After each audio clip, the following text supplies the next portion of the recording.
He's got one foot in the frying pan and one in the pressure cooker. Believe me, as a bowler, I know that right about now, your bladder feels like an overstuffed vacuum cleaner bag, and your butt is kind of like an about to explode bratwurst. Hey, do you mind? I wasn't talking when you were bowling. Was I talking out loud?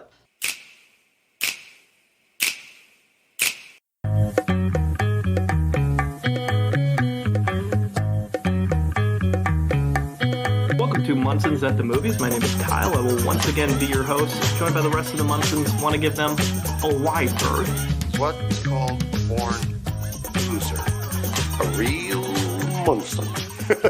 And talk a little bit about what's going on in their worlds. We will start this time with Rigby. Just kidding. He's not here yet. He couldn't even send in the other Rigby, stand in his place for a little bit.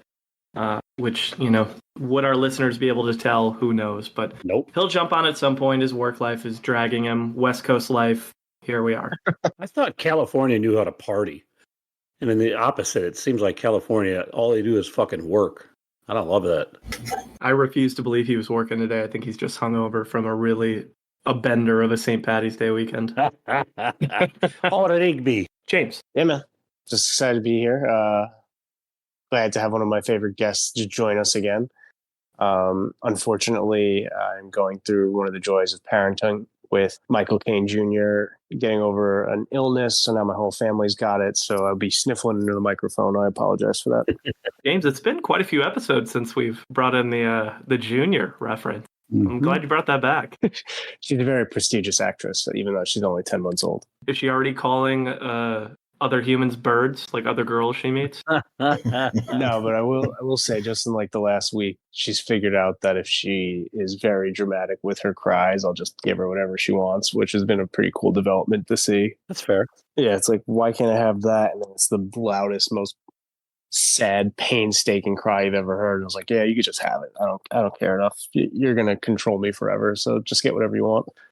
Aubrey, congrats on getting back from vacation. Yeah, that's what it is. Spring break down here.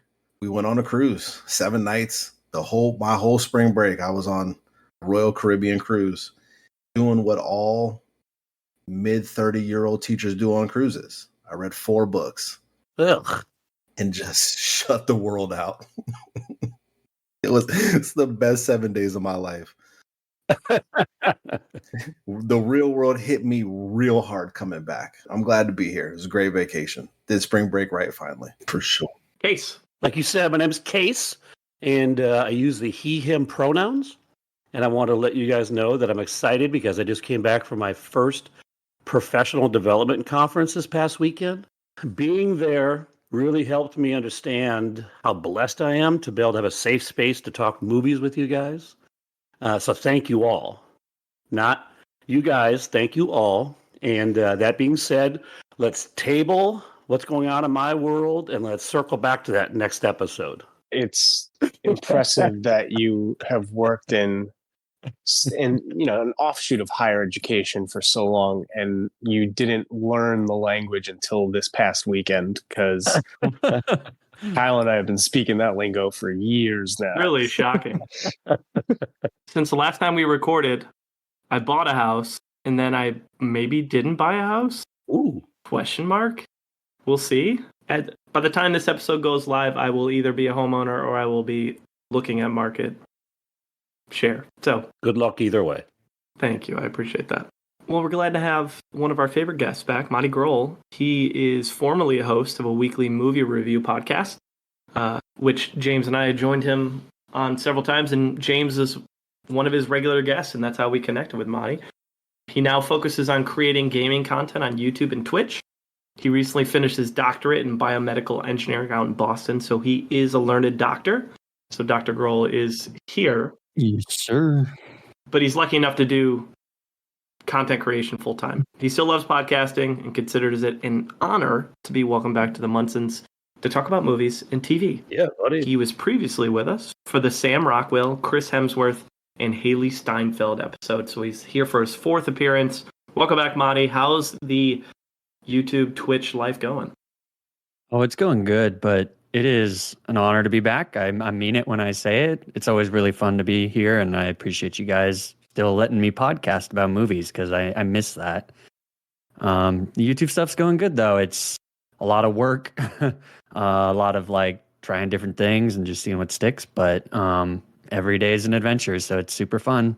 But sometimes I miss just talking about movies instead of playing video games. Yeah, that's why we're here. Good to have you back, buddy. Thank you. Thank you. Well, we're glad to have you.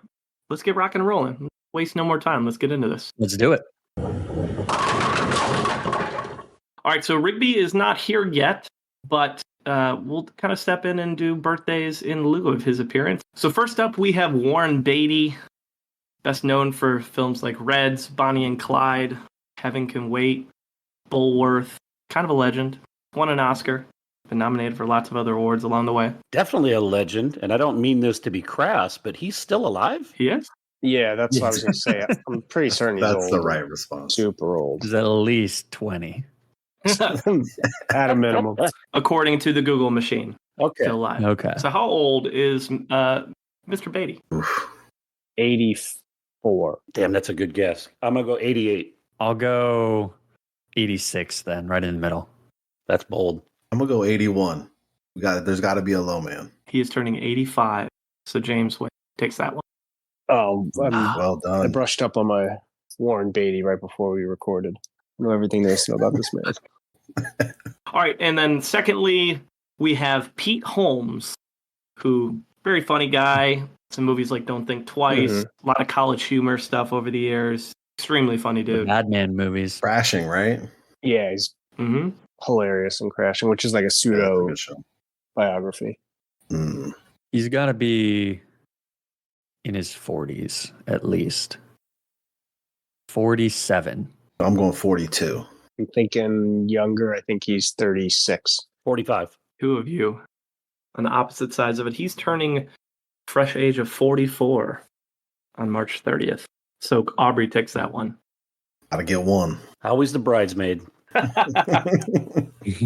And finally, we'll do star of the acclaimed movie Water with Michael Caine.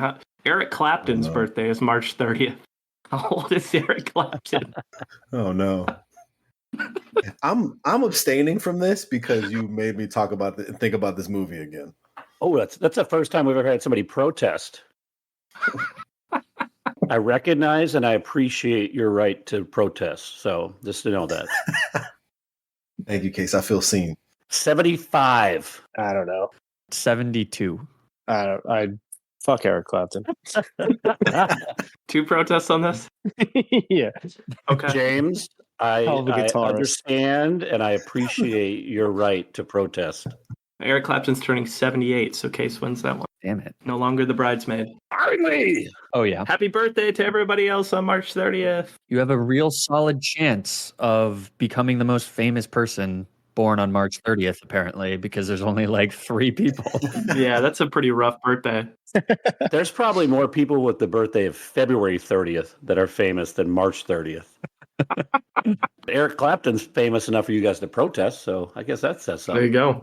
go. We've never had that before. No one's protested responding to a question, let alone 2 people at the same time. So that's funny to me. 5 actors we threw onto the wheel for here, episode 81.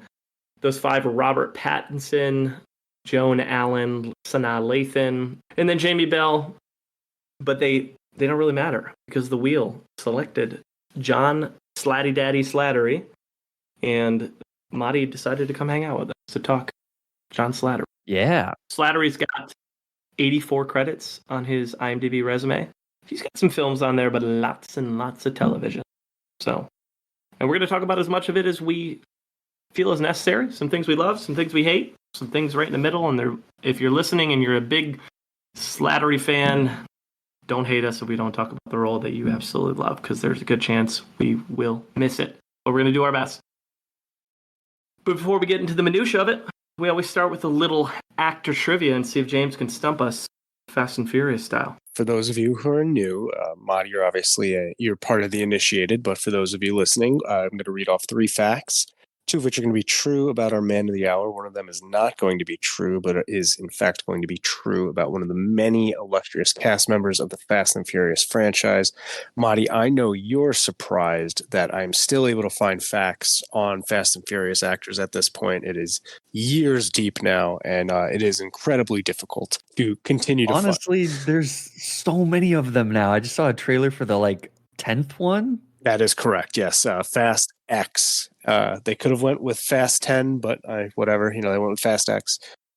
Also, I will say that our boy John is an incredibly private person and non-problematic. So there is not a lot of information out there on this guy, other than him doing very charming interviews in which he offers less about his personal life and more just opinions on things. So this was difficult to find some facts on him, but I was able to pull them. Fact number 1, from humble beginnings, he is the son of a high school teacher and a retired U.S. Air Force Chief Master Sergeant. Fact number 2, because he wasn't a very good student, he went to the only college that he was able to get into, which eventually led to his start because he was working in the theater department there. Fact number 3, his hair went gray while he was still in college, which made it difficult for him to find age-appropriate roles once he graduated. The performer that I've selected fits 2 of those very neatly, and so I'm going to just take a stab. I think that the lie is number 3, because that is about the host of the legendary documentary show Documentary Now, Helen Mirren. Oh, okay. I'm going to say that one is the lie, and that's because it's about James, who was an extra in one of the Fast and Furious movies, who could only get into one college, so he used himself as the red herring of this particular situation. I would love to be an extra in any of those movies. I would hope I'm one of the people that gets cartoonishly murdered in one of them. If you've been holding on us this whole time, Yeah. I'm going to be really upset, genuinely mad. That's the joke. He's waiting until episode 100 Yeah. or whenever the run ends to be like, by the way, guys, you look in the 4th scene in Too Fast, Too Furious, you can see me behind Tyrese. I'm one of the guys who gets shot by a tank falling out of an airplane, falling out of a helicopter or whatever. I'm going to go, I think it's the first one, and I will continue my trend. And I think that is Bow Wow. Everyone knows that Bow Wow's dad was U.S. Air Force Chief Master Sergeant. Yes. I think I'm going to agree with Kyle. It's 2 is the lie, but I don't know who it would be about. It could be about anyone, but I want to say it's somebody from. What if it's just Brie Larson? She's in it now. She is? Did Jason Momoa really work in a theater department? I don't know. Give that man credit. Huge nerd. All right, I'm going with Jason Momoa. His hair went gray while he's still in college, made it difficult for casting age-appropriate roles. Okay, so now he's nearing 60. It's not surprising. The guy's got a beautiful head of gray hair there, but that's been the case for 40 years. It went gray when he was in his early 20s, still in school. It led to some issues for his professional life as well as his personal life. He mentions that his family gives him shit about it all the time. His sisters always crack jokes. Now he gets referred to as a silver fox, and while that's a compliment when you're in your 60s, when you're 21, it's not a compliment. No. He will say that he got to play authoritative roles at a younger age because he had the hair, and they're like, oh, he's a really handsome older man. He's like, I'm 34. He's like, I'm not that old. He's like, I just got the hair for it. So he said, some good with some bad there. Fact number 2, after high school, he had to apply to college somewhere, and that school was Catholic University in Washington, D.C. His sister had gone there, only one he was able to get into, and admittedly, he wasn't really interested in studying anyway. He's like, I just kind of wanted to act, and if that didn't work out, I wanted to have a degree to fall back on. So I went there, and I just started acting anyway, and it did work out, lucky for him. And fact number 1, he's not the son of a high school teacher or a retired U.S. Air Force Chief Master Sergeant. He actually grew up in a nice suburb in Boston, Newton. Matti, I don't know if you know the area. Oh, it's very close to where I'm from. I did know that he was from Boston, but there's plenty of military people out here. Of course. His mother was a CPA, and his father worked in importing and exporting of leather. That fact, it wasn't about him. It was about Allard Richson, a.k.a. Thad Castle, aka Agent Ames from the upcoming Fast X movie, premiering May 19th. Everybody, you should go see it. Sounds lovely. Oh, sure. Ask your doctor about Fast X if it's right for you. Yeah. James, going back to the first one you talked about, did you come across anything with him and Neil McDonough fighting for a lot of the same roles in the 90s and 2000s? Salt and pepper rolls. See, the thing is with Slattery had black hair, so it was super noticeable. When Neil McDonough had blonde hair, so you could like kind of pass it off, right? It's like, oh, it's blondish, grayish. But like going from like jet black hair to bright white, it's like, how old are you? You're like, I'm 25. Like, oh, all right. I give him credit. He wears it well these days. Yeah, he does. Oh, I agree. Solid, as always. All right, Case, snapshot and box office history. What does a Slatty Daddy got these days? You know, there's not a whole lot really to talk about. Well, I take that back. If we included his cameo work in the Marvel universe, he would probably be number one because he's in almost all of them, right? He's in quite a few. Yeah. A lot of the crossover ones. Being that he only played a few scenes intermittently throughout it, I've omitted his work. The most interesting story I found while researching box office performance, it's not actually about him, but it's his co-star and leading man, John Hamm. Fletch Confess did so poorly, John Hamm gave back 60% of his earnings, which I assume was either like a brilliant professional move or it was an incredible act of embarrassment about how poorly this movie did, or maybe a combination of both. This movie was budgeted for $25 million, world grossed $657,000, losing over $19 million. Damn. It's brutal. Got good reviews too. Wait, it did? At least according to the internet. I don't know if it was a good movie. It was reviewed well. It actually got really good reviews. I don't know why it tanked. It's on Showtime right now if people want to watch it. When we look at some of his breakdowns, and none of these are going to surprise anybody, he's got the 50th ranked average budget, 61st total box office, 77th on the star meter, coming in at an impressive 4,279. Critic rank is 48, fan rank is 67, and then he's 48th and 15th in two different box office metrics, which ranks our boy 74th out of 81. It's honestly higher than I thought it would be, to be completely honest. Me too. Yeah. He gets saved by a couple of movies. One of them, it's called The Station Agent. Mm-hmm. I don't know a ton about it, but it only had a $500,000 budget and it world grossed $8.7 million. I was shocked he wasn't the lowest star meter. He's ahead of Belushi, Chaz, Dan Hedaya. There's a trend here, isn't there? None of these are shocking. He's ahead of Dennis Haysbert. So character actors that have been around the game a lot, it's kind of where he lands. He's in some bigger films that are rated well, but he's a minor part almost. Yep. Well, thanks, Case. You bet. Appreciate the starting point. All right. First major role we're going to say is 1996. So everything before 96 for Slattery, first and foremost, as James mentioned, born in Boston, 1962. Very interested to see how James rates him, knowing his love affair with the city of Boston as a New York Yankees fan. I can't imagine that we'll do good things for the man's Munson Meter scored by the end, but It's a lovely city. look at that. The PR department's been working on him. I don't hate the city. City's Just the lovely. people, just the humans inside of it. I understand. Jeez. Wow. Speaking of like that tension there, he dreamed of being a baseball player when he was younger. Played some baseball, wanted to go into a baseball career, but as we talked about, he fell in love with acting and decided to go that route. Got his Bachelor of Fine Arts from Catholic University of America. As James said, it's very hard to find stuff about him. His Wikipedia is now very packed with things. There's not a lot out there on his IMDb trivia. Super Catholic family because of his role in Spotlight. People asked him like, "Oh, do you know anything about this from your upbringing?" And he was essentially saying like, "Yes." He's like, "I wasn't impacted by it, but like I know of these people. That's why it meant so much to me. Know of the priests that were indicted in this."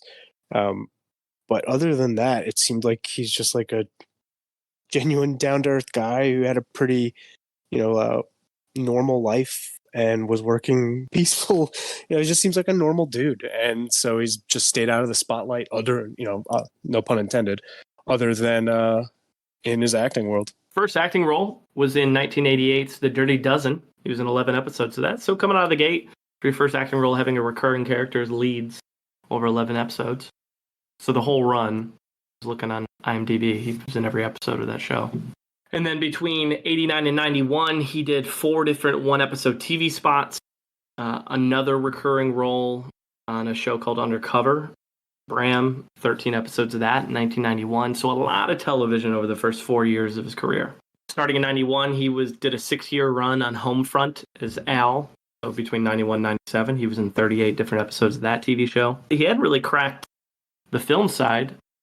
He had a gap, and really, if you look at his career on IMDb or Rotten Tomatoes, he's got a gap between 92 and 95 where he really doesn't do much acting.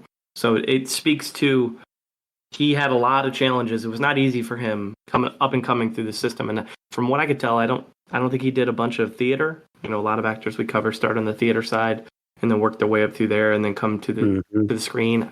I never found any of that. So he truly was like a start on TV guy and struggled to make the conversion over to film.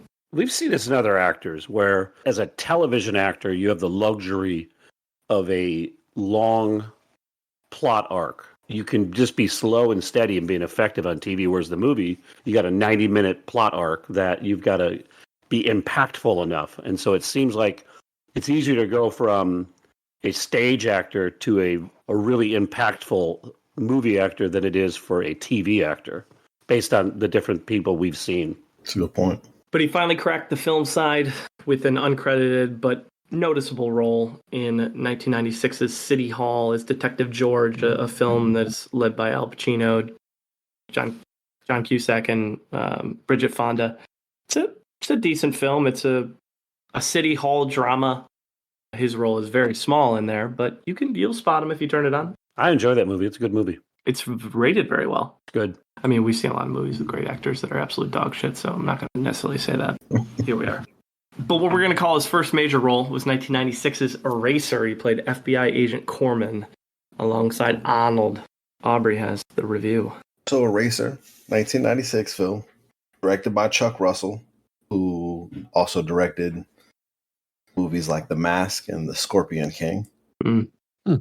Stars Arnold Schwarzenegger and the lovely, absolutely lovely Vanessa Williams. It's a 90s action movie that never really stops or relents, and in a way that I found to be almost like nostalgically charming.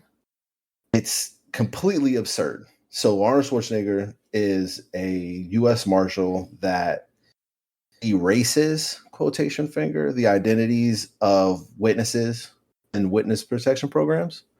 And he gets assigned a woman who works for a company named Cyrez, I think, because she's working with the FBI. That's where John Slattery comes in to kind of like bust them. They have a electromagnetic gun that eventually is going to get sold to the Russians. So she has to go on a witness protection program because she uncovers what this electromagnetic gun. Schwarzenegger erases her. And then he gets a new partner who wants to find her, finds her by some real, just terrible work by Schwarzenegger. He basically leads them right to her. And that's when they find out the plot to go to the Russians, the US, the government's involved. It's a whole cover up. And really basically what this movie is Schwarzenegger very creatively killing a lot of different people to save Vanessa Williams. And then there's an electromagnetic gun. Wait. Arnold creatively killing people in a movie? I do not believe it. I think you're bullshitting. Does he say, "Come with me if you want to live"? No, he does like 4 or 5 other things they were trying to make sayings. Nice. He has one-liner attempts at this in this movie for sure. Mm-hmm. What was the best one? What was when he said? He said to like an alligator, like something about like, "Here's your luggage" or something like that. They tried to make that one work.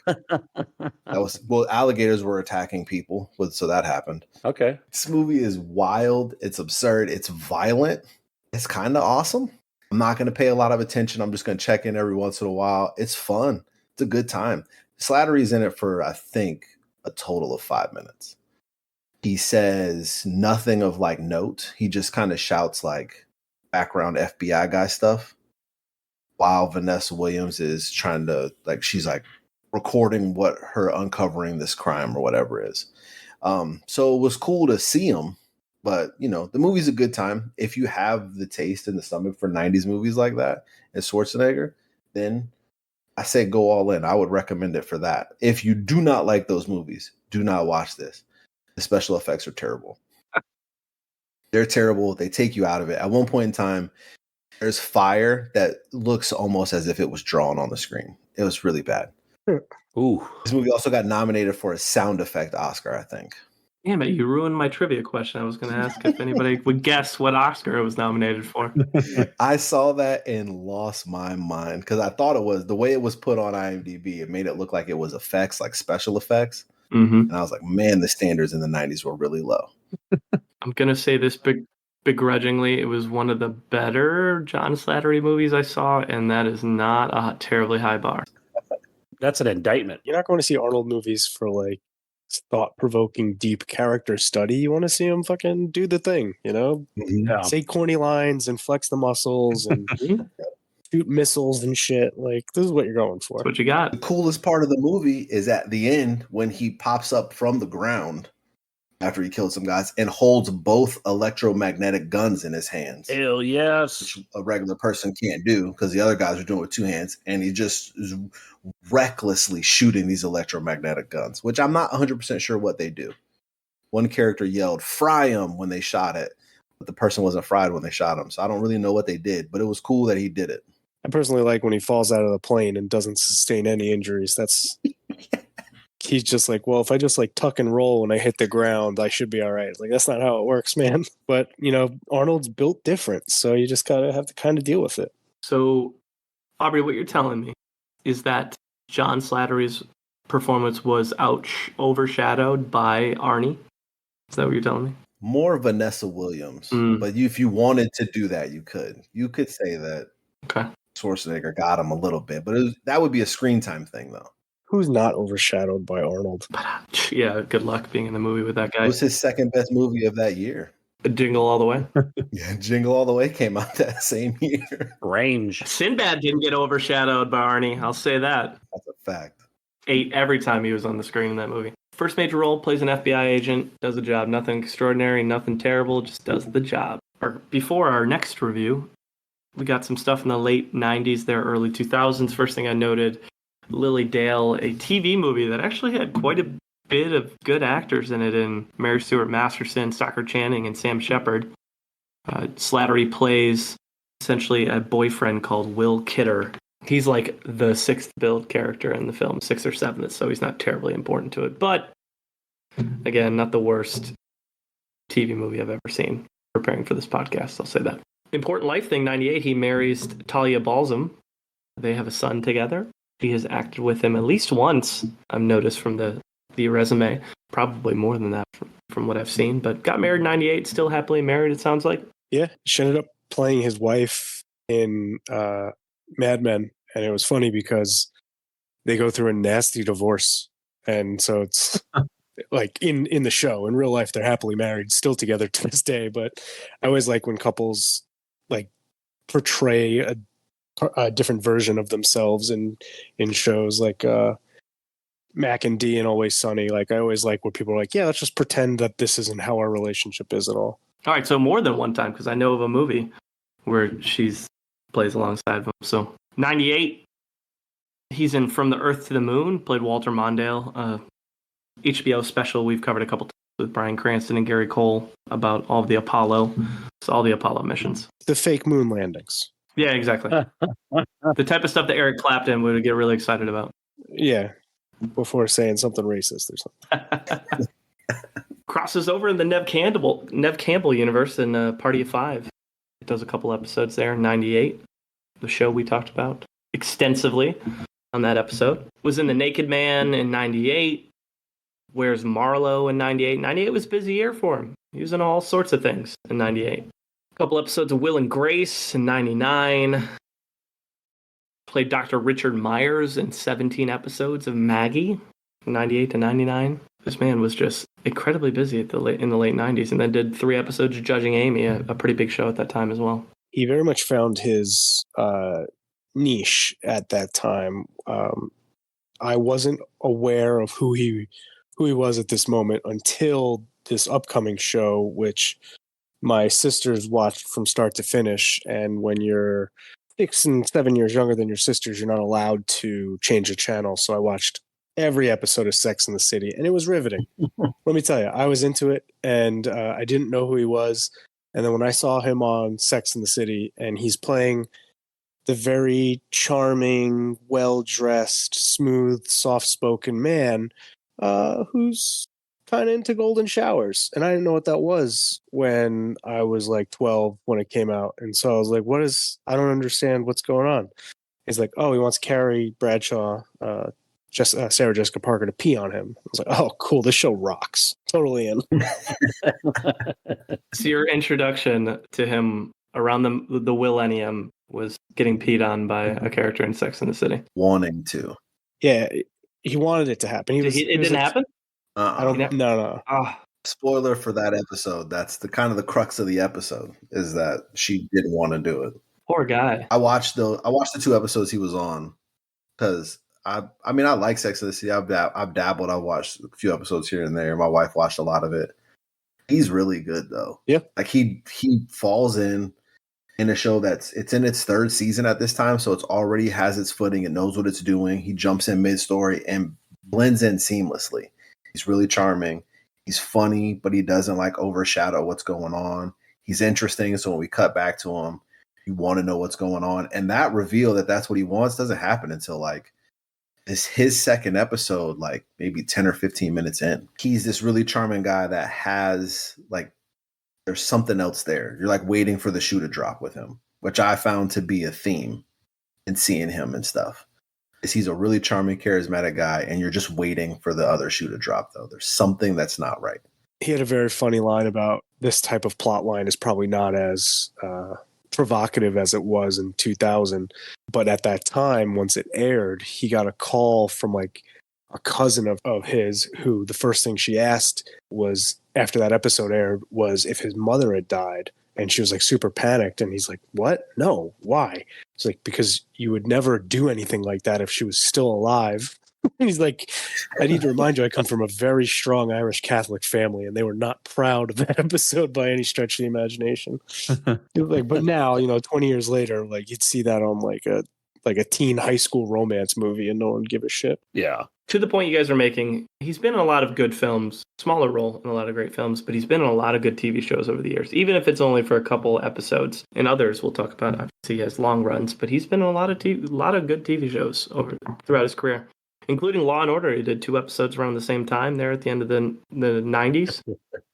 Is Law and Order the most talked about piece of work on our podcast? It's just like if you're an actor living in New York, it's either you are on Broadway or in the theater world in some capacity, or you're at least trying to get a guest spot on Law and Order because it's the only show that consistently films there, other than at that time Sex and the City. So it's like these are the 2 shows that I could knock out, and so everyone does Law and Order before they eventually like move to LA. The 2 shows that I feel like we've had the most people be on is Law and Order and then Frasier. We've had a ton of Frasier guest stars over the years. Really? Mm-hmm. Also a lot of Family Guy. A lot of stuff like that, too. Yeah, well, people end up mocking themselves on those shows. Simpsons is a big one. We have a lot of people that are on The Simpsons. Turn of the century there. First movie he did was Traffic alongside Luis Guzman. He played ADA Dan Collier. And then post-millennium, after the world had not shut down and lost its mind, he played Dennis in the show Ed, which ran for 17 episodes. And then we're going to get to Lois Krigscore, which is a movie we've talked about once before, and that was on the Chris Rock episode. And we have Bad Company, plays Roland from 2002, and James drew this one. It got a 10%, and I was expecting this movie to be trash, but there's like a little nuance to this score. So a CIA agent played by Chris Rock, spoiler alert, is killed during a nuclear arms purchase in the opening 5 minutes. His partner, played by Sir Anthony Hopkins, recruits his twin brother, also Chris Rock, who had no idea he even had a twin brother, let alone that he worked for the CIA. The head of the CIA is played by our boy John Slattery, And now Chris Rock's replacement twin brother has to fill his brother's place in about a week to pull off this arms deal. However, enemy terrorists learn of his secret identity and kidnap his girlfriend, played by Kerry Washington. Although having a plot that's like pretty predictable and full of cliches, I thought the movie was like a funny, cheesy action movie. It was like almost a comedy. You've seen like the odd couple relationships before, like kind of like a Rush Hour, where it's like, oh, we don't blend together, we don't like each other, but then we end up liking each other. It's similar kind of vibes between Anthony Hopkins and Chris Rock. Peter Stormare, a young Shea Wiggum, even Charlie Day and Michael Ealy. Like, these are just random cameos I did not expect to see. It definitely does not deserve a 10% at all. No. I am, in fact, convinced that this movie got a 10% for two reasons. One, and they work together. One, it came out in the fall of 2001. Oh, shit. Big world event happened around that time. And two, this major plot point of this movie. It's about a bomb. Yeah, Chris Rock has to rescue his girlfriend to save New York City from a nuclear terrorist attack. So I could understand why in the fall of 2001 that plot really didn't go over too well, and people just like took it as a green light to be like, oh well, it's like cheesy and corny and kind of falls flat, and maybe another time. It's like, yeah, it is cheesy and corny, but movies like these have been successful before. The budget of this was $70 million and it made $66 million, so it almost broke even. I just don't think it's a 10 at all, and I think it's probably closer to like a 45, maybe a 50, where you like watch it and you're like, yeah, it's cheesy, but I enjoyed my time watching it.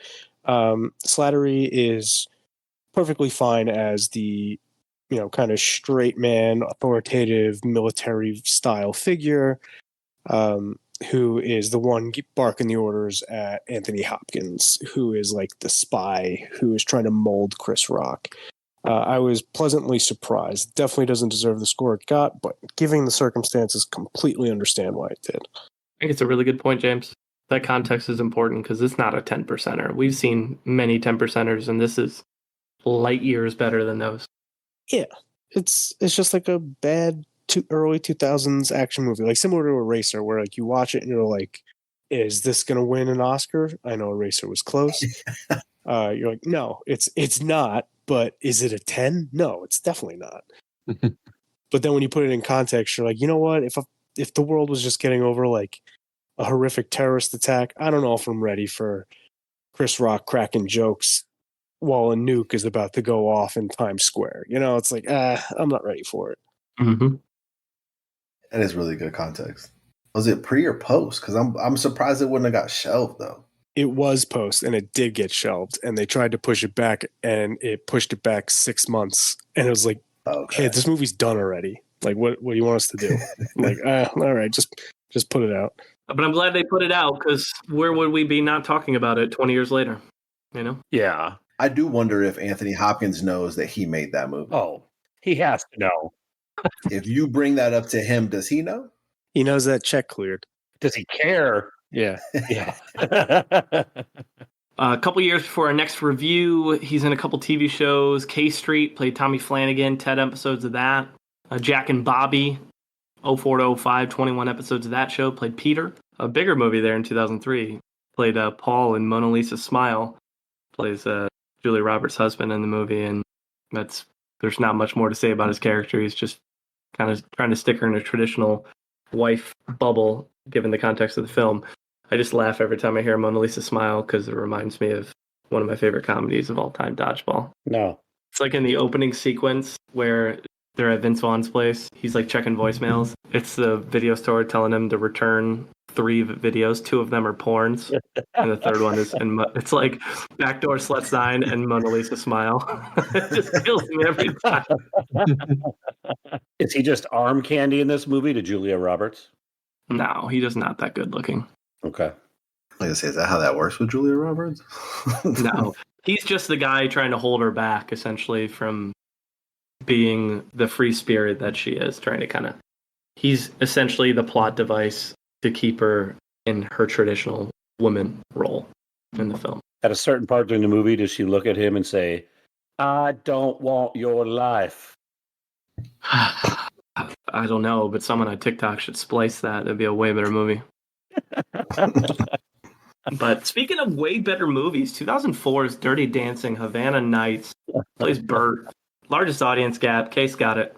Man, you are getting good at your segues, buddy. Right now, if you're sitting here listening to this podcast and we just said Dirty Dancing 2, Havana Nights, you have a feeling how this is going to go. So I'm going to switch it up a little bit. I'm going to start with 10 quick trivia facts before I give you the plot of this movie.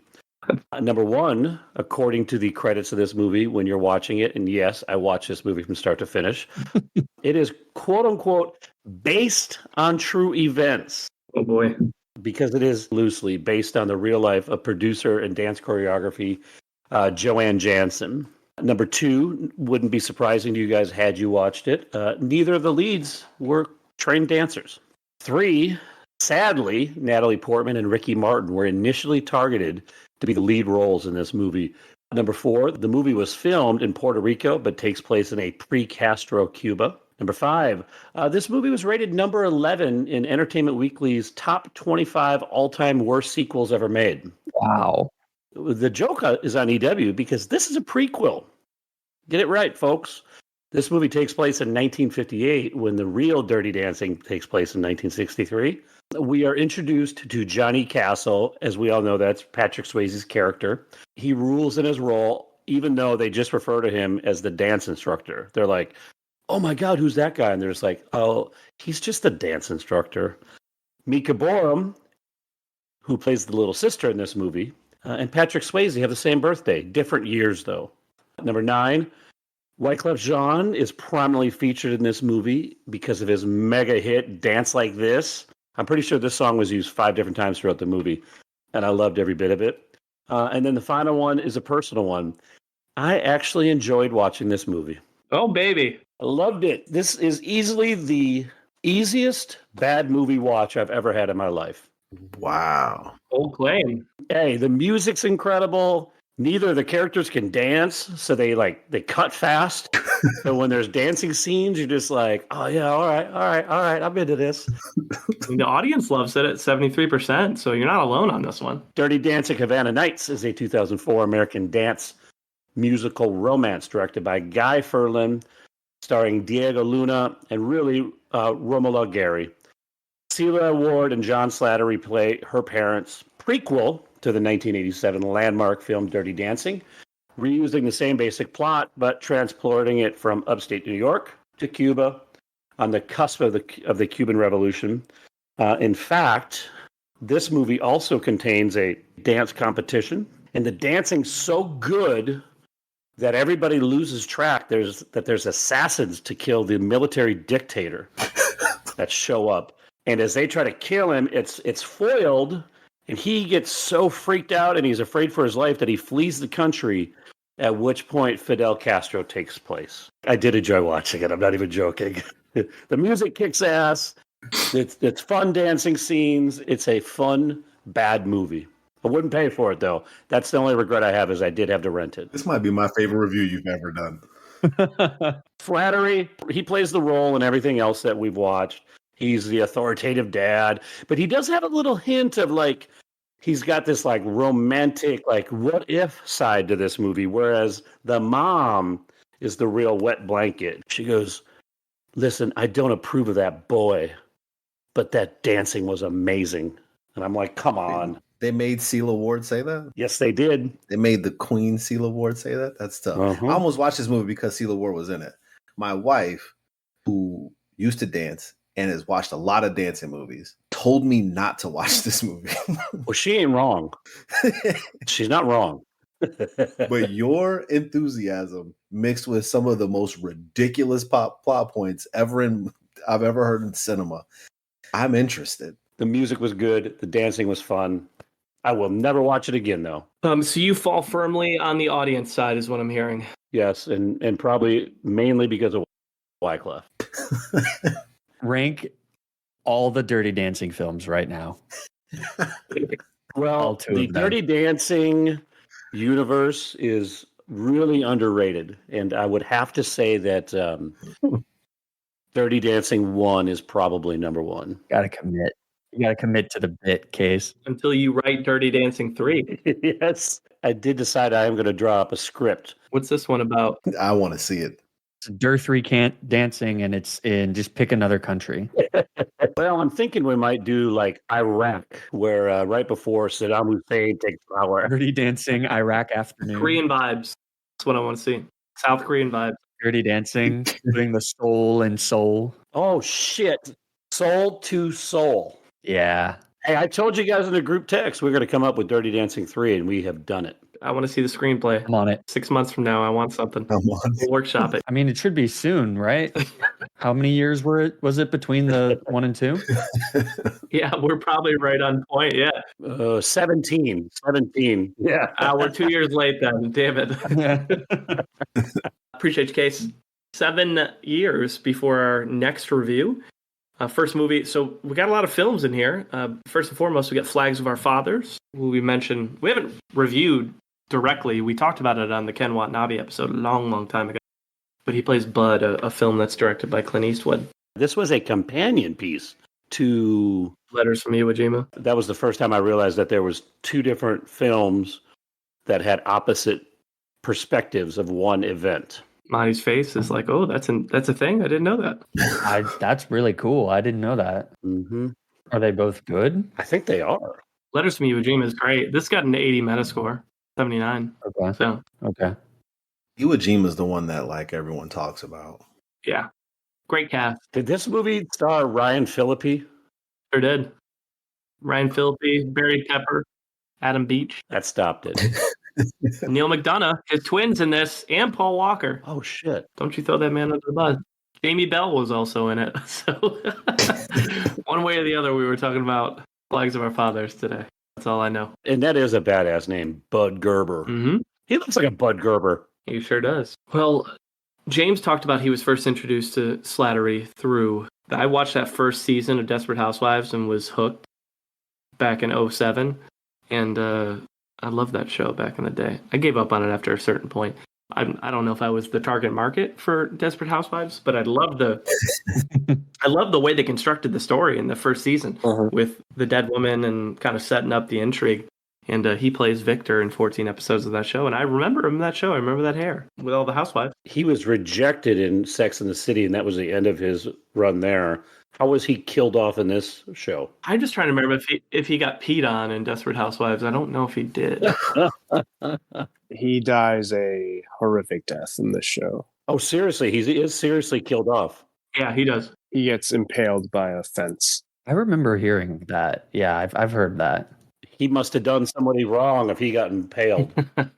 Well, it's a little desperate on that cove down there. You got to be careful on that road.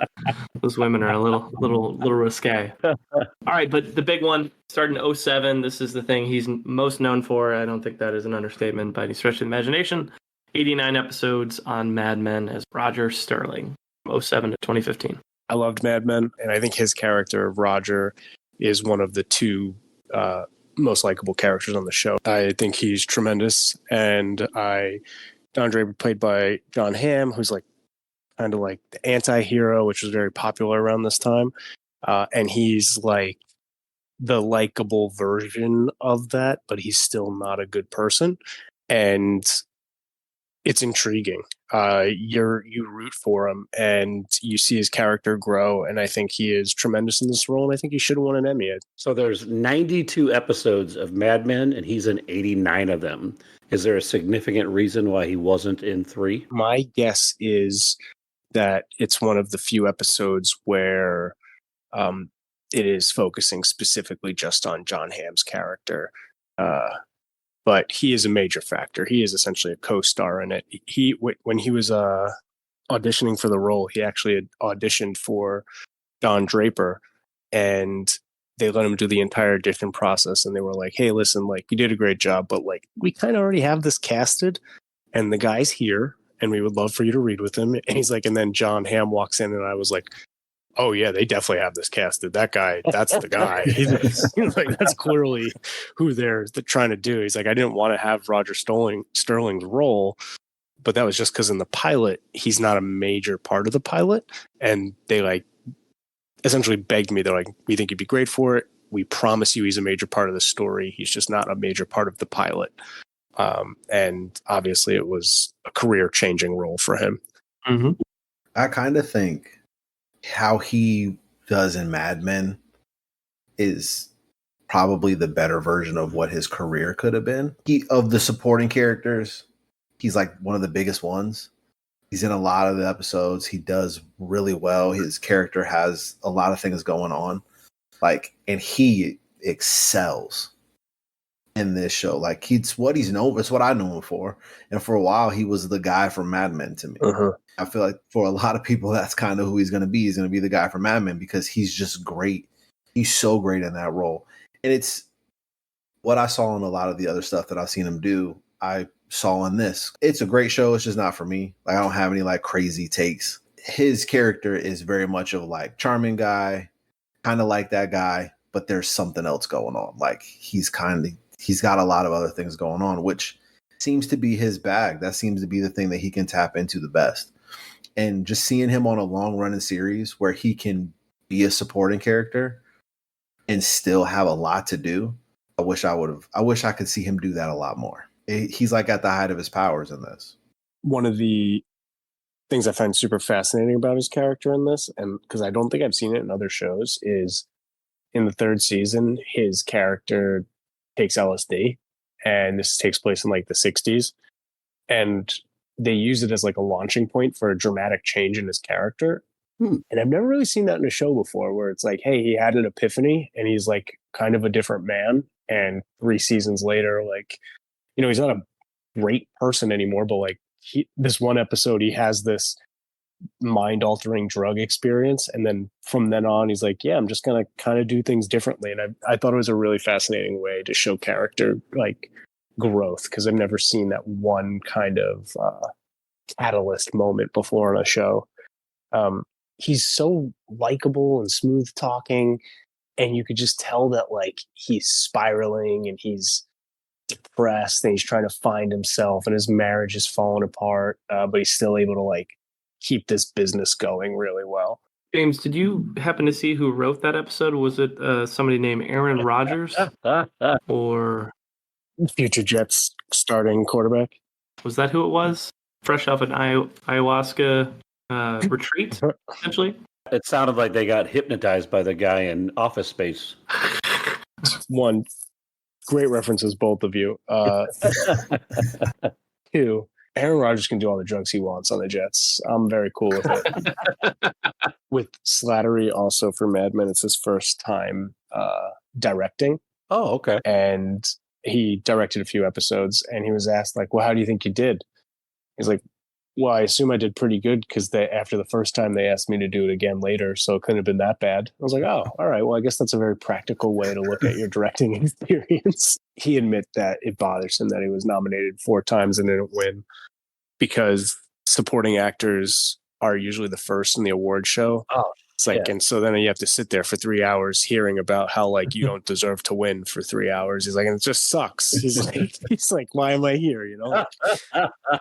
Don't get me wrong, other people are great. He's but I went first and I lost, and then I had to hear, and you don't deserve it for 3 more hours. Ugh, this sucks. It won 16 primetime Emmys, but that's okay. No, I'm just kidding. It's costume art. It's not at a few. John Hamm won lead actor, supporting actress 1 year, and Robert Morris for guest, but the other was series, hairstyling, makeup, stuff like that.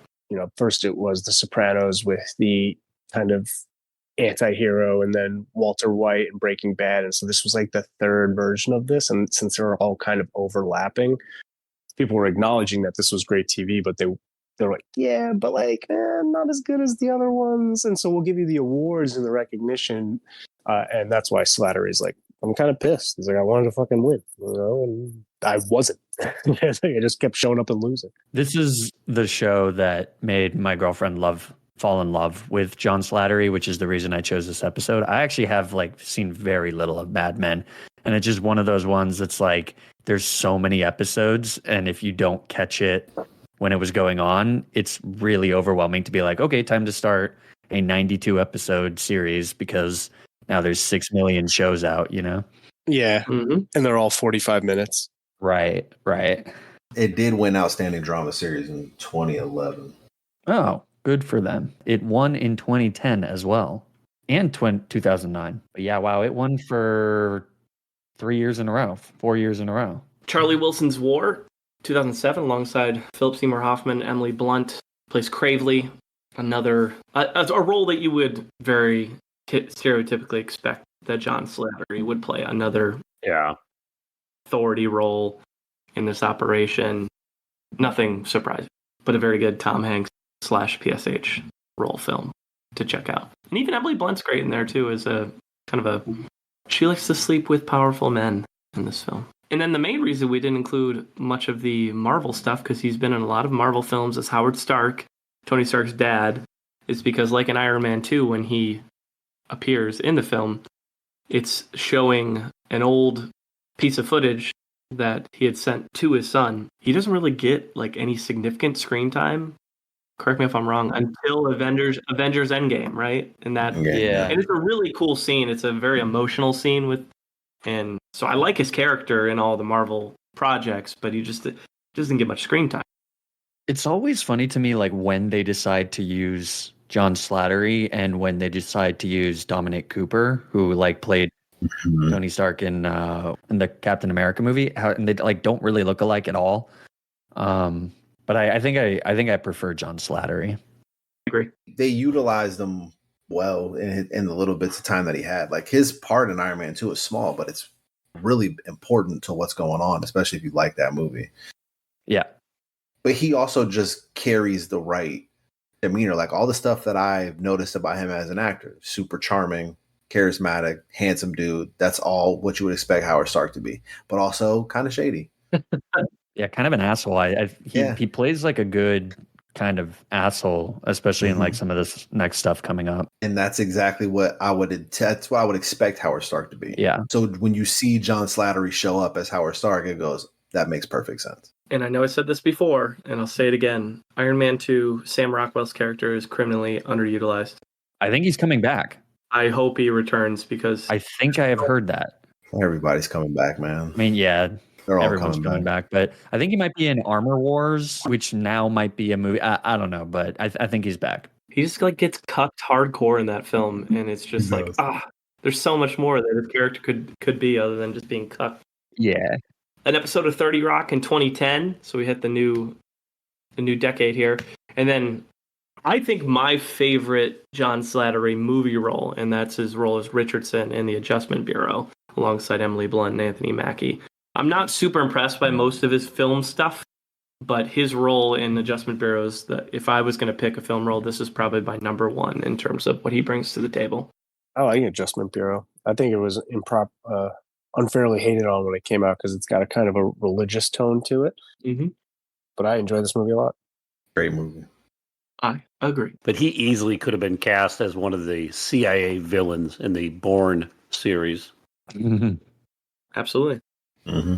Rigby's not here, but he's supposed to cover largest critic gap, which is Return, plays Bud, 2011. So it's essentially a soldier played by Linda Cardellini returning from a stint in, I want to say Iraq, in the military. So she's coming back from that and trying to just get reacclimated in life and what's going on in her world and all those kind of things. And she's just struggling with all of that. Michael Shannon is her husband / boyfriend type situation.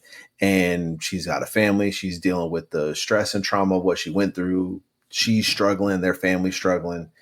Slattery is in this movie for a bit. His second half, like the second half of the movie, he picks it up. They meet in PTSD group. They meet and they talk about that kind of stuff. I'll be honest. It's either that or like an alcohol thing. I can't remember which one because she did get a DUI. He kind of offers her an escape from everyone in her life and all over her, trying to get her stuff together. And then, John Slattery kind of turns dark on like a nasty drug bend. Ooh.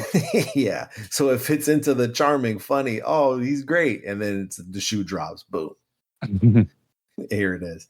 I think the movie's great, though. It's my type of movie. It's slow paced. It's very character driven. It's small. The stakes are small. It's really just focusing on like this person their emotions, how they deal with the trauma, how they deal with what they've been through, and how it affects everybody around them. And Linda Cardellini is outstanding in this movie. Like, Michael Shannon is great because he's always great. John Slattery's great. But if you're not sold on Linda Cardellini for some reason, then watch this movie, because it's like, this is top tier acting from her. It's like a heavy hitter performance from her.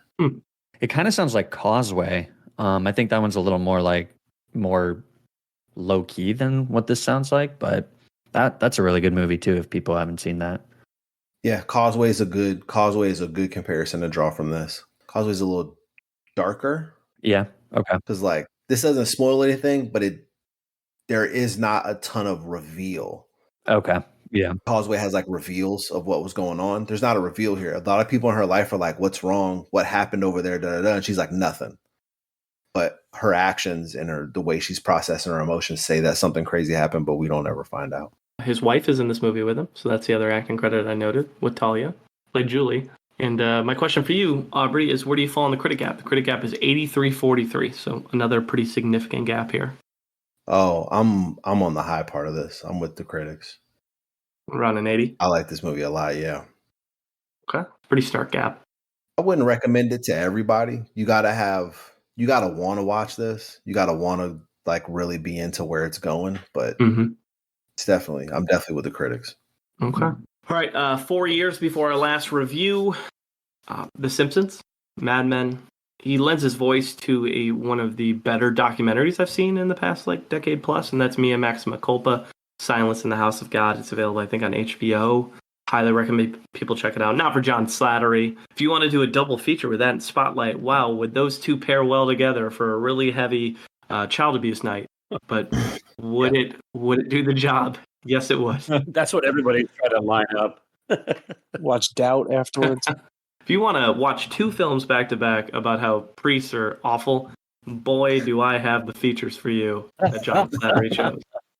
Great documentary, though. In Our Nature, he plays Gil, a small indie father-son drama out in the woods. He's one of the four main characters in the film. Again, he actually gets some meat to play with in the film. It's not great, but again, it's a smaller indie about basically a father-son who have been drifting apart and kind of come together over a couple days in the woods with their significant others. Gabrielle Union plays his wife or his girlfriend in this movie. Oh, it's Zach Gilford is the son? I love Zach Gilford. I wish that guy was in more stuff. I wanted to get to this because he was in there. I strongly support all Friday Night Lights and Friday Night Lights adjacent actors. Yep. So I just couldn't. I couldn't get to it, but I wanted to get to it just because of that. I don't think he's a bad actor, though. No, he's good. I think he needs to play like a certain type of person. James, we didn't get to play this game earlier, but In Our Nature had a $1 million budget. And it raked in 7,000. Maybe you could advise them what they could do with their $7,000. Oof. They could pay off the remainder of my 2016 Nissan Rogue. What I owe on that. Funny. We don't get sponsored by the Nissan Rogue soon. I don't know what else to do. If they could just Venmo me that money, I'll pay off that note. It'll be great. Get a hold of Brie Larson's people. She's like the Nissan spokesperson right now. So over a 3-year period between 2013 and 2015, he does 1 to 4 episodes of some big shows. So Daily Show, Cleveland Show, and Arrested Development. James, do you remember his character on Arrested Development? No, not at all. I can't either. Was he on the new season that I was told not to watch? That's my guess. He plays Dr. Norman in season 4, episode 2, and season 4, episode 6. Oh. Borderline personalities and double crossers. So he's a doctor. That doesn't count. I mean, I love Arrested Development, but if I don't remember him, then my guess is he's on the season that I was vehemently told not to watch. He makes his feature screen directing debut after doing a couple of Mad Men episodes in God's Pocket. Director, screenwriter, and producer of a film that features PSH and John Turturro.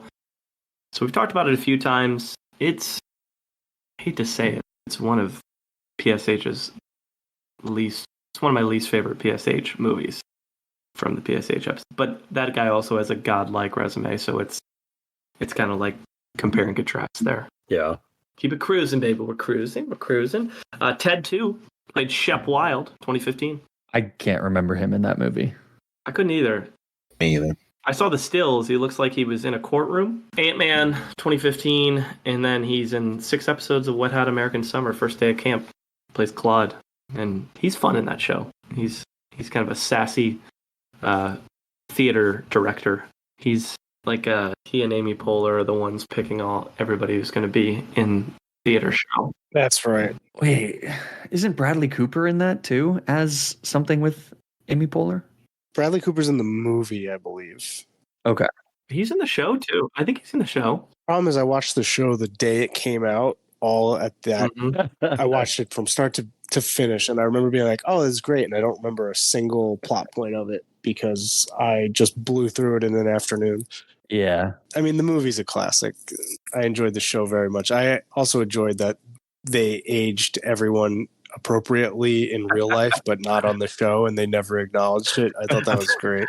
I'm just glad I got the H. John Benjamin origin story of how he turned into a talking can of beans. So that was the important thing I needed as to how the hell we got there. I like that Michael Showalter's like a cool 70 pounds heavier, and they never acknowledge it, and he still dresses like a high school kid. And and Elizabeth Banks looks not a day older. Nah, she hasn't aged at all. Yeah. In that show. What's her face from the Mighty Ducks? Marguerite Moreau, still gorgeous. Speaking of gorgeous humans, Connie Moreau in in Mighty Ducks. Yeah. Oh, I thought you were talking about me, Kyle. That's right, baby. What's up, Briggs? Sorry, guys. It's all right. We're just getting to highest critic score. I walked in and you're talking about gorgeous humans and perfect timing. That's right.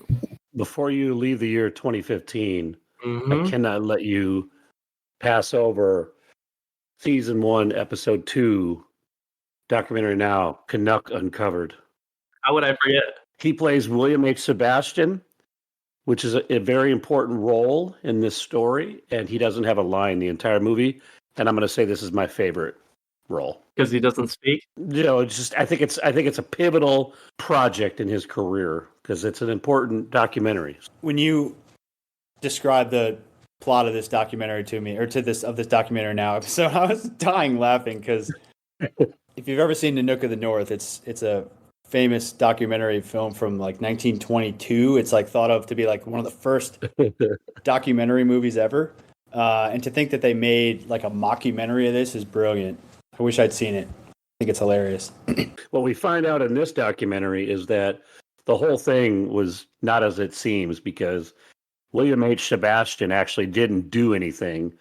Nanook was actually the one with all the choreography and cinematography chops. It's very funny. If you haven't watched any of the documentary now episodes, start with this one and then do like I've done and just keep watching them. I'll start watching it, Case. Next time we run into an actor, we're documentary now. We'll watch it for you. It's a great show. It's one of my favorite finds of the last 5 years. High praise. All right, highest critic score is 2015's Spotlight, and every 5 episodes, our guest strikes the wheel on highest critic score. So Matti got this and didn't have to review something like Bad Company. So Yeah, I lucked out because this movie is awesome. Sure did. So Spotlight came out in 2015. It is a biographical drama film about the Boston Globe's investigative journalist unit called Spotlight, as they are doing work to uncover the systemic child sex abuse by dozens and dozens of Catholic priests in the Boston area, and then subsequently the Catholic Church's intentional cover-up of all of those incidents. It's directed by Todd McCarthy. It won the Academy Award for Best Picture, and fun fact, it's like since The Greatest Show on Earth, it is the only Best Picture winner to win less than 2 other Academy Awards. Oh, that's a good fact. Yeah, the only other award that it won is the original screenplay. So it stars an ensemble cast of Mark Ruffalo, Michael Keaton, really big names, Rachel McAdams, Liev Schreiber, Stanley Tucci, which I believe you guys have covered before, and then, of course, John Slattery, amongst others. Mm-hmm. And I rewatched this film yesterday, and like it's just really an undeniable film. It's very, very well made. It's very effective in what it's trying to do. It's not a documentary, obviously, but when I think about what makes a good documentary, I ask myself, is the documentary itself good, or is the story just that good and the documentary is only mediocre? And I think that while this film is really great, it does have the benefit of just having this incredibly emotionally gripping story. It's very, very upsetting, regardless of whether you have any involvement with the Catholic Church. And the thing that I really noticed on this most recent rewatch is that it's really unique for a journalism story, or like sort of a real life biopic kind of story thing, because the film does not really have a main character. I think if you think of stuff like Aaron Brockovich, for example, where they're doing some sort of like social injustice fighting, that's a law movie, but you know, there's all types of these journalism movies. You don't really know anything about the characters. The movie kind of just starts and they're there and they're investigating. And the main character of the movie is the story and the journalism. And I think that that really makes for a very effective and engaging film, because you're really like following them and not really getting caught up in like interpersonal drama or anything. And so I was trying to think, like, why did this film win Best Picture? I mean, it's obviously really good, but I don't know if anybody has checked the other Best Picture noms from this year, but it is freaking stacked. That year is insane. Yeah. And there's a handful of movies that didn't get nominated that should have been in there. What were the other ones? So we got The Big Short, Bridge of Spies, Brooklyn, which I haven't seen, Mad Max I love Fury Road, Love The Brooklyn. Martian, The Revenant, and Room. Like, insane category. But I think what really did this thing a lot of favors is that the film has such an emotional and effective last 10 minutes. Like, I'll admit I don't cry in movies very often, but I cried yesterday rewatching this just because, like, you know, it's a gut punch of an ending, and it really just makes you realize, like, you know, it ends in a positive note. I don't know if I want to spoil the movie, but it ends in a positive note. But then it kind of like reminds you just how big this is and how impossible fighting something as large as what they're fighting here is. Just a really, really effective movie, in my opinion. The only other thing I have to say is that John Slattery here, which is who we're talking about, is fine in this. Like, you know, he has a couple good lines. He gets to make a couple jokes, but it's a pretty thankless role. It's almost like a meaningless role because he's kind of like a middleman where he owns the magazine. He is. Or owns the newspaper, but doesn't actually run the newspaper, or vice versa, or whatever. So he's more or less just a guy that they bounce exposition off. He doesn't have like a lot of strong opinions in the movie like Mark Ruffalo or Michael Keaton, but you know, he's solid. He's like a very welcome presence. There's a couple lines that I think are really good from him. I have the same opinion on his role in the movie, that it felt it's almost like he didn't need to exist in between Keaton and Liev Schreiber. Yeah. To the point where, like, I want to send the Bobs in and have the Bobs be like, so tell me, what is it you do here? Well, spoiler alert, the world kind of did that to newspapers for you anyway. So, Yeah. because he's based on a real person. Oh, I bet. These are all real people that they're playing. So I assure you, middle management at most newspapers doesn't exist anymore. Yep. Yeah. I kind of forgot that he's in it, to be completely honest. So much of the focus is on Keaton's character. They spread it out pretty well, but it's mostly on him. Mark Ruffalo is arguably the main character, even though he's really not. Mm-hmm. But, you know, then you have Rachel McAdams, and even like Stanley Tucci plays a really big role in this, which I didn't really remember. But like, Yeah, he's there's awesome. not a ton for John Slattery to do. In fact, for a while, he's almost like a wet blanket, where he's sort of just like, hey, yeah, like you shouldn't be doing this. Don't waste your time with this. Yeah, I'm taking you off it if you don't find a better scoop or something like that. He's definitely sort of overshadowed by Michael Keaton for sure in this. Mm-hmm. Who I think Michael Keaton's my favorite part of the movie, followed by Ruffalo and then probably Stanley Tucci. I'm a Tucci guy in this movie. I love his character. Stanley Tucci's out of control in this. He's awesome. But Ruffalo's kind of like the if you've ever seen All the President's Men, he's kind of like the Dustin Hoffman character in that, like super intense, like wants to always feels like he needs to like have a leg up on a scoop. And I would say that Slattery in this is, like you said, he just I love this movie. It's my favorite, one of my favorite movies of the last 10 years, but his role is pretty interchangeable in this.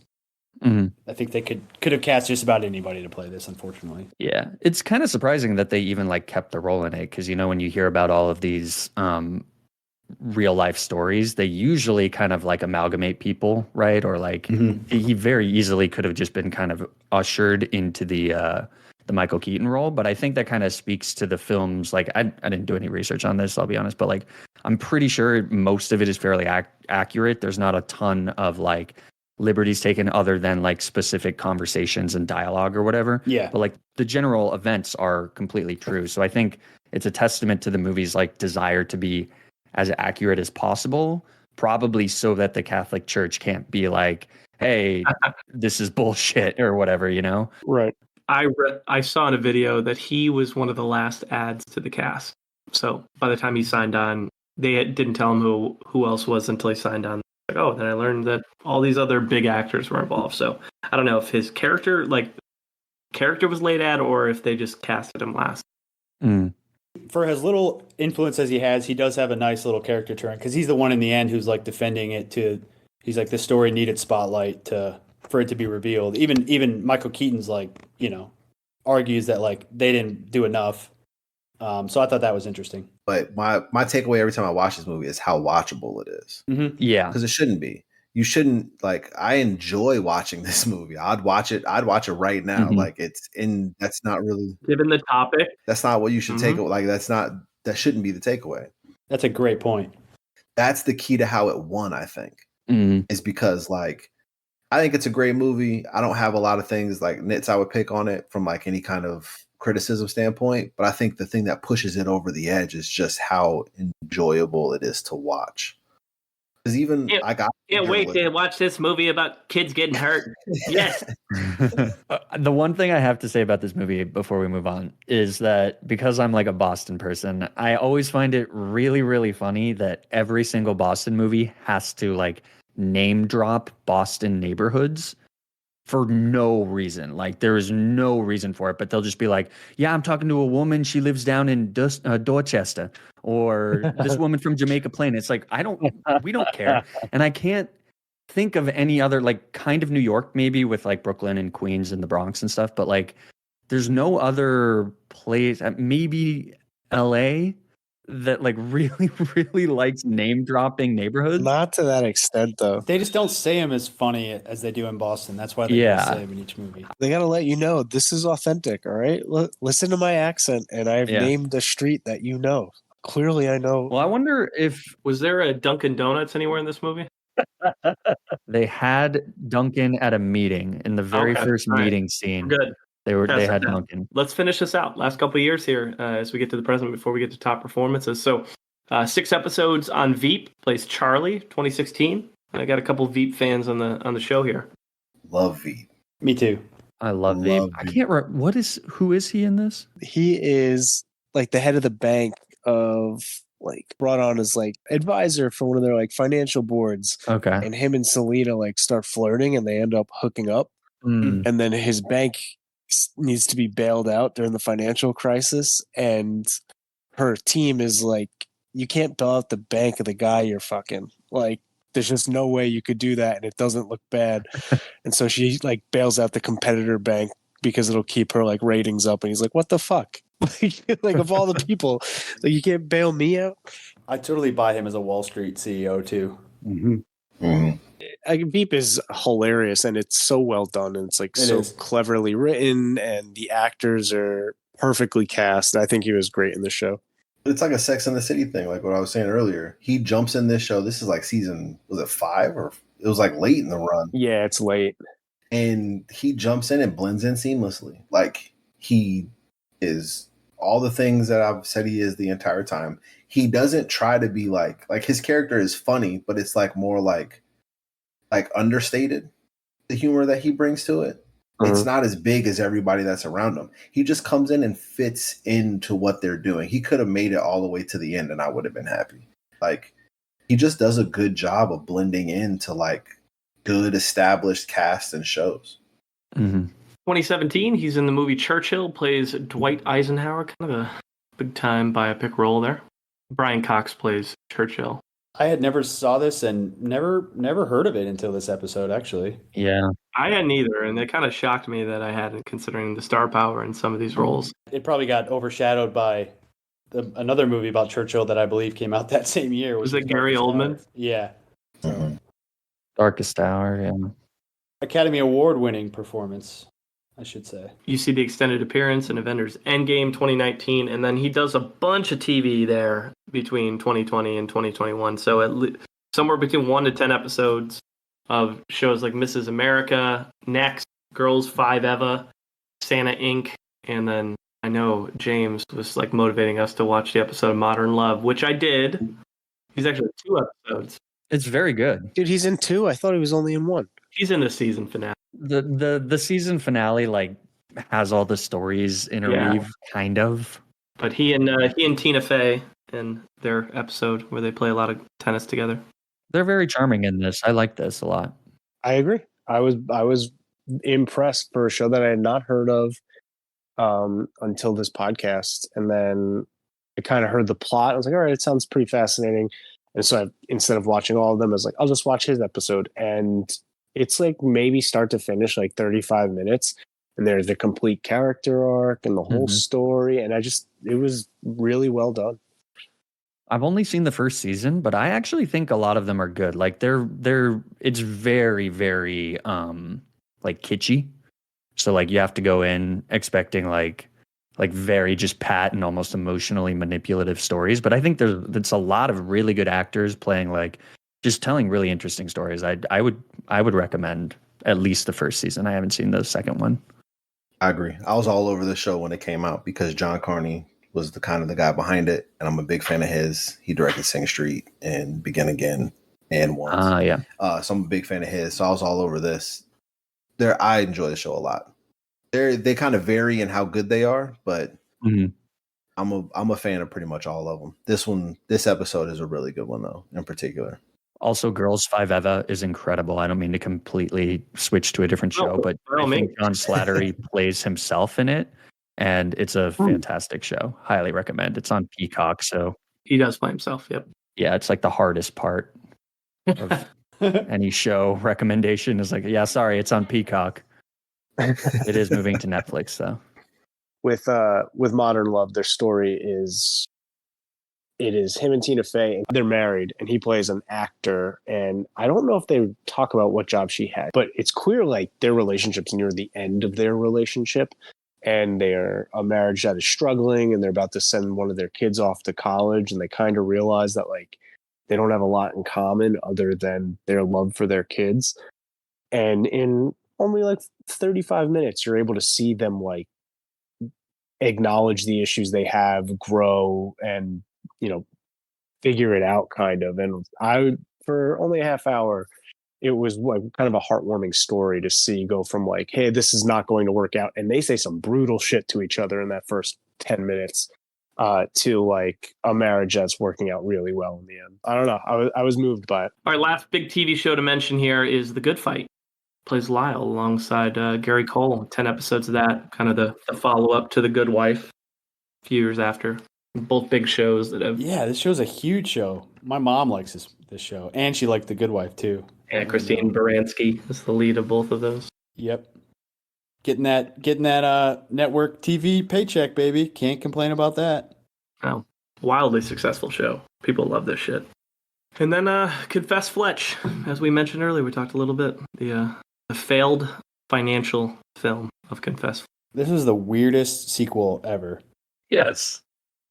Comedies ever. I didn't even know this movie was coming out. The marketing behind it was so bizarre. And then I watched it on Showtime like 2 months ago, and I didn't really find it that funny. I love John Hamm, and it was cool to see those two guys together after Mad Men. But yeah, I didn't really find this movie that enjoyable. In fact, it's their reunion is the most important point there. All right, Rigby, I prepped. Just in case you weren't going to make it, I looked up to see if I could find some John Slattery top performances. And I found a best movies list, and I'm wondering if that's what you're going to use. But there wasn't much to play with. Did not find a roles list. I'm curious which ones you found. I found one from throughtheclutter.com. Yeah, that's the one I have too. It's like 30 movies. My favorite performance, obviously, is Mad Men. I think it's an iconic role. He's second to the second lead in the show to John Hamm. I think it's what he'll always be known for better or worse. I just think It's like when I see John Slattery, I picture like the 1950s, 60s, like him in a suit, him drinking a bottle of scotch, and him in like the dark rimmed glasses. Like that's who he is. So he'll always be Roger Sterling to me. Fully agree. Do you want to see if folks want to take a stab at the top 10 of this best John Slattery movies? Not roles, but movies. Yeah, why not? It's not really his performance. So even if he has a tiny, tiny role, just think of the movies itself. So Spotlight is definitely in there. That's number one. Bad Company. Nope. What? No, it didn't make the cut. Okay. Endgame? Nope. Endgame is not in the top 10. Really?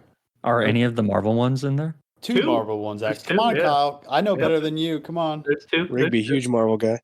Civil War? Yeah, Civil War is number 3. Okay. Iron Man 2. Iron Man 2? Iron Man 2 is not on the list. Charlie Wilson's War. Yeah, number 9. Flags of Our Fathers? So then Ant-Man? Ant-Man is number 7. One is a documentary. I'll give you a hint there. The Mea Culpa. Mia Maxima Culpa. Yep. Yeah. Number 2. The Number Station? 2. Alex gave me Station Agent's got to be in there. We didn't talk about that. He's just like barely in it, but that's a great Yep. movie. That's number 4. Traffic?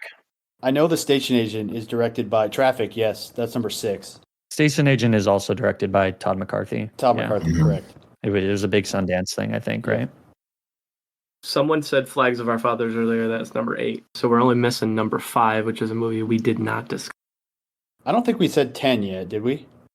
Oh, yeah, no one said 10. 10 is a movie that we covered on a previous episode. There's my hint. Eraser.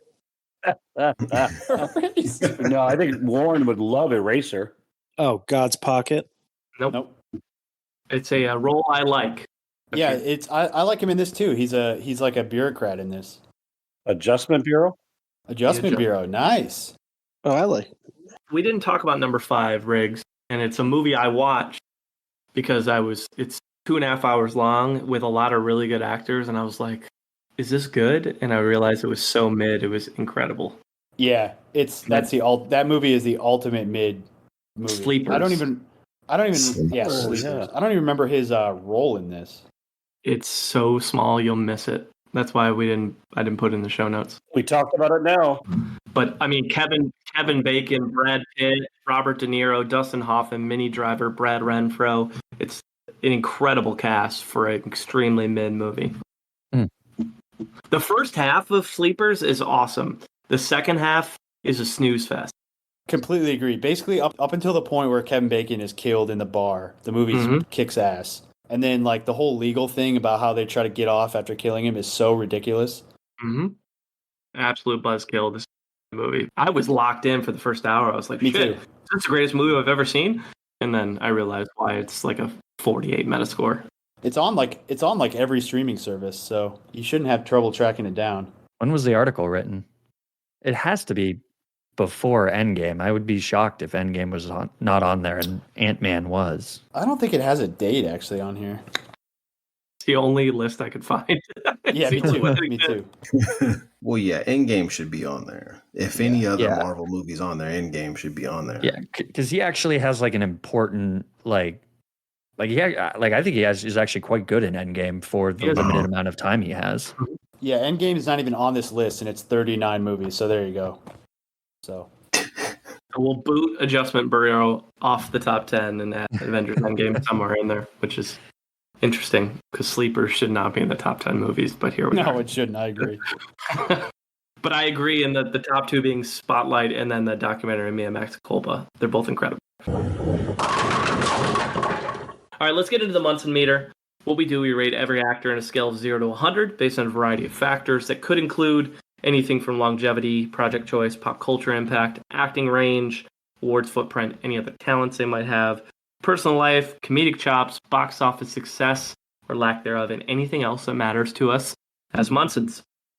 All right, we're going to start this time with the native Bostonian James D'Imperio. Yeah, I mean, other than holding his birthplace against him, I'm a big John Slattery fan. I enjoy him in almost everything I see him, and even in movies that stink. I find him incredibly charming.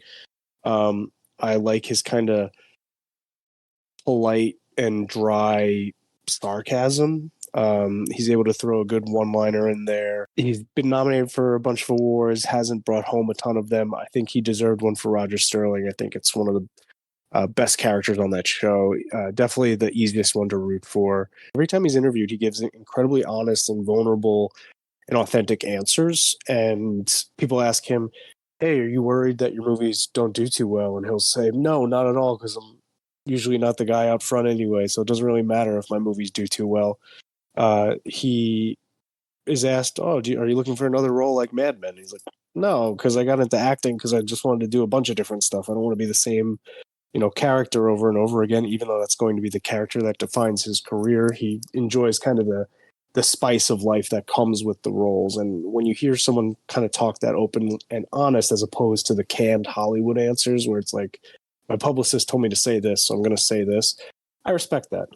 I think he got onto film a little late in the game because of his success in TV in regards to Mad Men. And I think he got pushed into a role that he thrives in, which is the handsome, older boyfriend or authoritative figure, and I think he's very good at that, but I'm excited to see him kind of bridge out and do more things.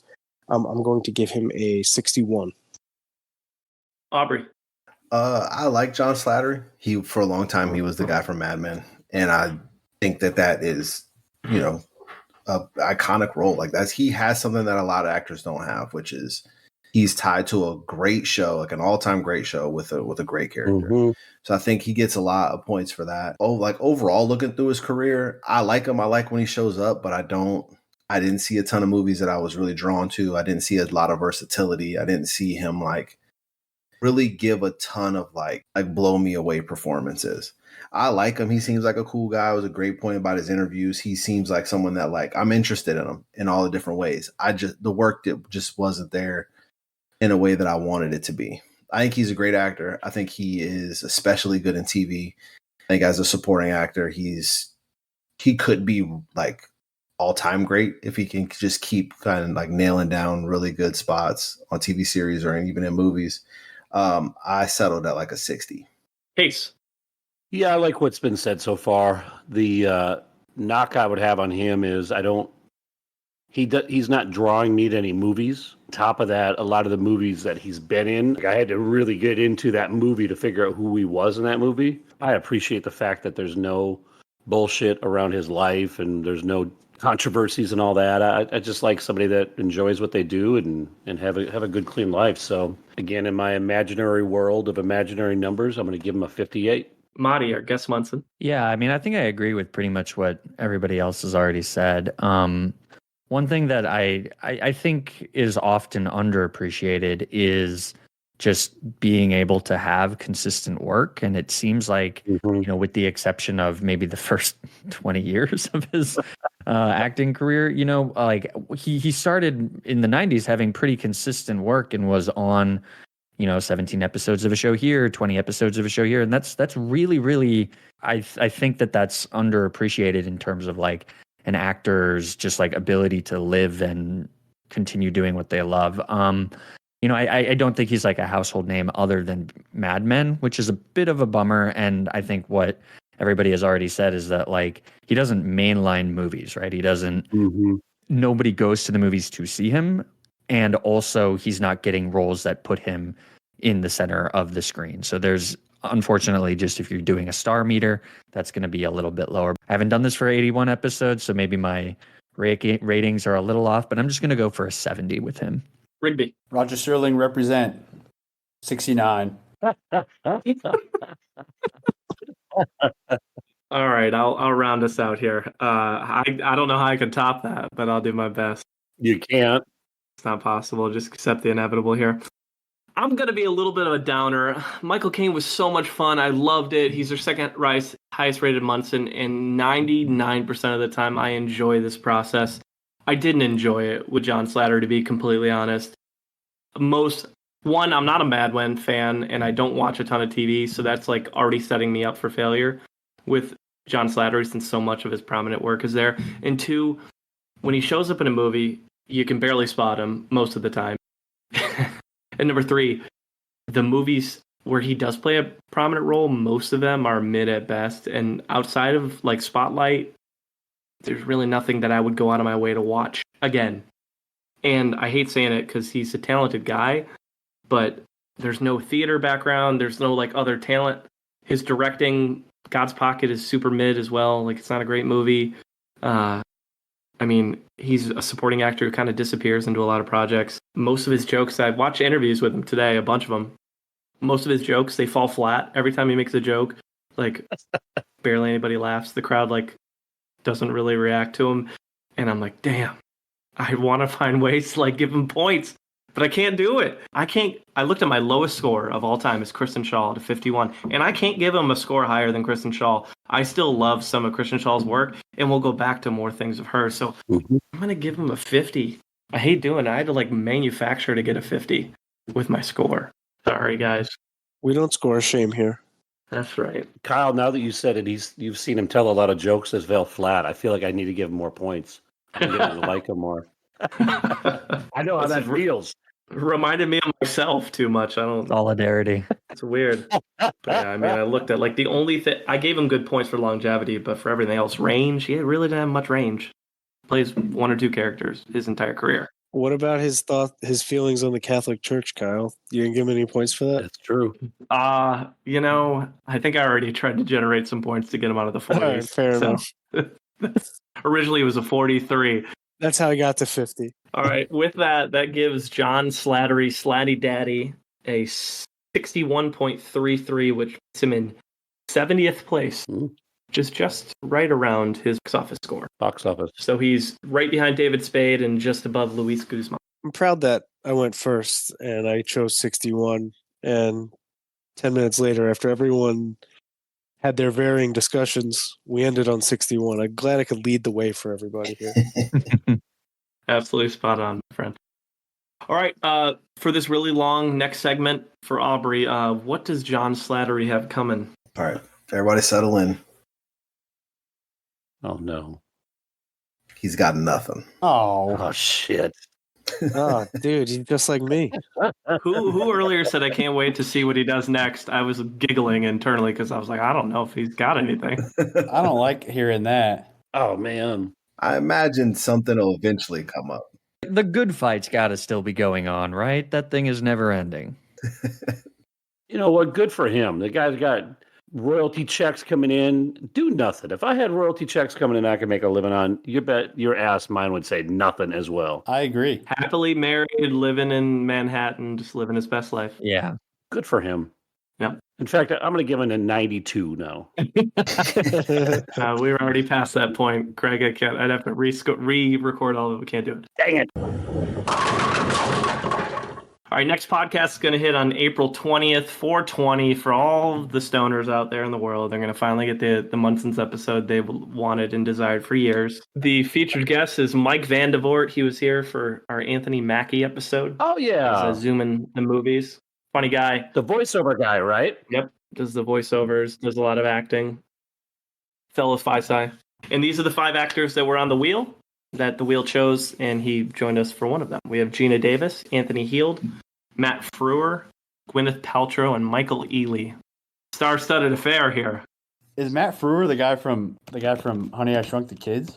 Yes. It is. Yes, it is. Wow. That's a pull. I'm not going to lie to you. This is the least inspiring wheel I've ever seen in 82 episodes. I just want you guys out of it. Yeah. I saw Michael Ealy for 10 seconds in Bad Company. So you got part of your research done. The Michael Ealy route is a ride. Yeah, gonna watch all the barbershops. There's some stuff. He's got some just bad ones. Beyonce music video. The movie that came out a few years ago with he and Hilary Swank was so bad, where he cheats on his wife with Hilary Swank. That was bad. Really, a kind of a fun show with Michael Ealy is called Sleeper Cell. It's on Showtime. Huh? I recommend it. It's about a terrorist cell. That's a good watch. I think it's only like 1 or 2 seasons too. I'm here for the Michael Ealy episode. I just want to make that. I'm here for that episode. I am too. I like him. I like that guy. I know nothing about him, so I'd be doing it. I'd be down. I don't know if is he in any Tyler Perry movies? I feel like I've seen him in some Tyler Perry movies. I think he probably is. He's in the barbershop movies. I know that. Yeah, I know the barbershop ones. I know he's in Think Like a Man too. Yeah, we'd have some fun. We'd have some fun with that one, I think. I'm with you. Anthony Heald's the bad guy or the bad rich guy in like every 90s movie. Yeah, yes. He's a bad guy in a lot of films. Yeah. I remember him as the Dean in Accepted. That's like the main one I think of, yeah. The Van Horn Gateway, Kyle. Anthony Heald's most famous role is probably as Dr. Chilton in Silence of the Lambs. Yeah, I was going to say he's the dude. He's the doctor. Yep. He's been around a while. Deep Rising, another one. You mean Gina Davis? Yeah. Yeah, Gina Davis would be. We definitely watch the best movies if we did Gina Davis. Yes. I mean, Thelma and Louise is awesome, and so is The League of Their Own. Great movie. Mm-hmm. Yeah, just an excuse to watch A League of Their Own. Kiss the Girl, or The Long Kiss Goodnight is good too. That's Yep. a fun action movie. Very good. Another Boston girl. You're right. Gina Davis, really? She went to Boston University. I don't know if she's from Boston, but I'd imagine she is. Well, that settles it. Gina Davis. She won an Oscar for Thelma and Louise. We talked about that last episode. Mm-hmm. Thelma with Sarandon. Yep. More Sarandon there. Gwyneth Paltrow, maybe it would give me an opportunity to reevaluate if I like her as a human, because I don't know if I love Gwyneth Paltrow as a human. Yeah. She's just an odd duck, you know? Has she done anything recently? You can She is. revisit Iron Man 2. Yeah. She's kind of like Cameron Diaz, where she's just focused more. She's all like business now. She just doesn't really do movies anymore, I don't think. Shakespeare in Love, Emma. We could talk about the song she recorded with Huey Lewis. Huey Lewis. That song's not bad. Cruising. Oh, The final words write themselves. Greg on that one. Play that song. Fun fact about Gwyneth Paltrow is that, and Shakespeare in Love, is that that's the movie that's playing in Scary Movie when Regina Hall gets killed. Oh, yeah. This is for Big Mama's house. Watch Contagion again, too. Oh, Contagion's good. Mm-hmm. She's in some good ones. I mean, fucking, what is it, Shallow Hal? I would watch Shallow Hal. I've heard Shallow Hal hasn't aged very well. I mean, Seven's the one that comes to mind for me.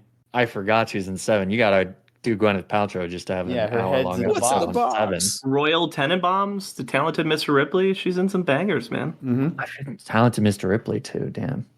The Intern? So who do we think Mike would pick? He picked Anthony Mackie last. I'm going Gina Davis. She's in Hook. Oh, Gwyneth Paltrow? Yeah. I'm going She Paltrow. plays Wendy in Hook. She was Tinkerbell, didn't she? Yeah, She's young Wendy Darling. Oh, okay. that's right. All right. I think it's Paltrow. I think it's Gina Davis. James? I'll be genuinely shocked if it's Matt Frewer, because I don't know if I know him from anything. He's in Dawn of the Dead. What do I know him? Who's he in Dawn of the Dead? He is in Dawn of the Dead. Yeah. We watched some old stuff there, but he's Moloch or in Watchmen. That's the other one I think of him. The dude that gets murdered. Yeah, he's in it for like 30 seconds. Spoiler. Yeah. Long enough to die. So, all right. Well, we don't decide. Mike doesn't decide. Matti doesn't decide. The wheel decides, and we'll see what happens. All right, Matti, we reached the end of this journey. It's your chance to plug anything you're working on. Wise words for our audience. We always appreciate you being here, my friend. Yeah, thanks for having me as always. If you're interested in Pokemon content, which is what I do on my YouTube channel, you can check that out at FlygonHG, FLYGONHG.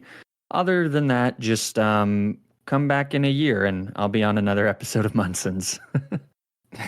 Start talking about the Munsons during your streams, Really pop that out there. I mean, streams is probably like six views, but the YouTube videos, they get watched a lot. There we go. So.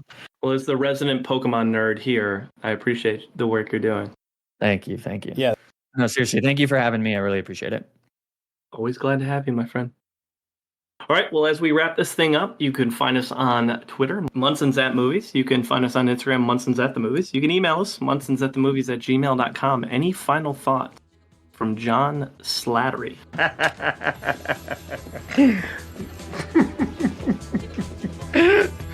You got me this time, Kirby. You're all fired. Munsons out.